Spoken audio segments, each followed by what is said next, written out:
मांडले येथील धबधब्यावर पोहण्यासाठी गेलेल्या 17 वर्षीय तरुणाचा बुडून दुर्दैवी मृत्यू। महाड तालुक्यातील मांडले येथे असलेल्या धबधब्यावर पोहण्यासाठी गेलेल्या 2 युवकांचा बुडून मृत्यू झाल्याची घटना गुरुवार दिनांक 31 ऑगस्ट रोजी घडली आहे। रोहित पांडुरंग अवकिरकर वय वर्षे 17 व सचिन रामचंद्र अवकिरकर वय वर्षे 17 अशी मृत्यू झालेल्या 2 तरुणांची नावे आहेत।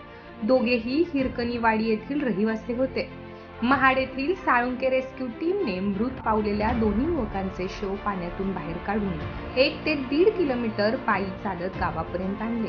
मांडले येथील धबधब्यावर पोहण्यासाठी गेलेल्या 17 वर्षीय युवकांचा बुडून मृत्यू झाल्यानंतर महाड तालुक्यात हळहळ व्यक्त केली जात आहे।